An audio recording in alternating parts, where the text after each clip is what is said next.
Be ready for the dictation. The dictation speed is 120 words per minute, 5 seconds to go.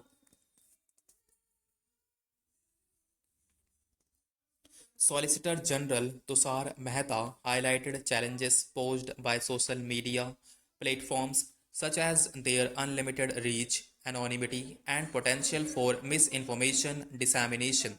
Solicitor General insisted that once FCU flags something as fake or false, the social media intermediary is not obligated to do anything if they put a disclaimer on the flagged content that it is fake. As per government FCU, their safe harbor under section 79 of the Information Technology Act will continue.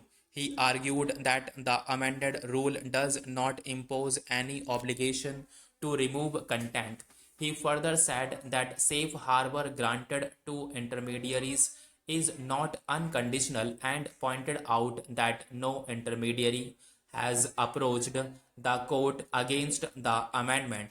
In rejoinder, he highlighted that Justice G.S. Patel deemed the amendment as a direct violation of Articles 19(1)(a), lacking protection under Article 19(2), and criticized its vague language.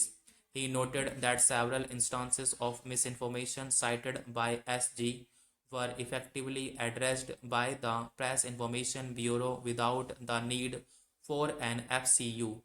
In its detailed opinion, the court said, though an arguable case as regards validity of Rule 3(1)(b) of the Rules of 2021 as amended in 2023 is made out, especially when the said rule has been held to be ultra vires Articles 14 and 19(1)(a) of the Constitution of India, as well as going beyond the empowering provision under the present statute by one learned judge. The balance of convenience tilts in favor of the non-applicants in view of the categorical submission made by the learned Solicitor General that political opinions, satire, and comedy are aspects not sought to be linked to the business of the central government.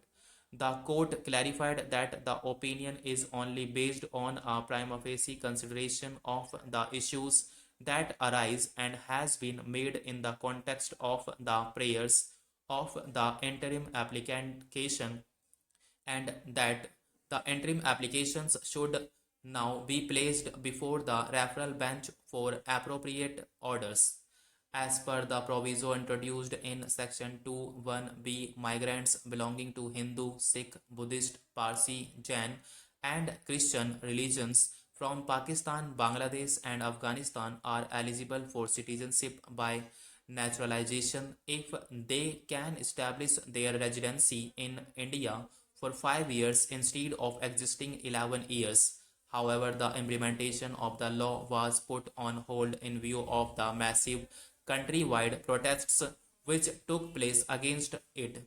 The protests were compounded by the government's proposal to introduce a National Register of Citizens (NRC) along with the implementation of the CAA.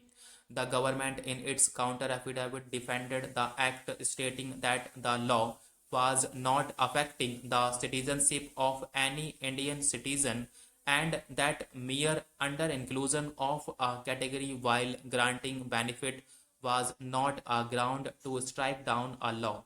The Supreme Court on March 12 adjourned until next week the hearing of a plea by 6 rebel MLAs of the Congress Party challenging their disqualification from the Himachal Pradesh State Assembly.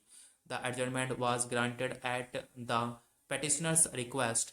The court, however, expressed its doubts over the maintainability of the petition under Article 32 of the Constitution, asking which fundamental rights of the petitioners were violated.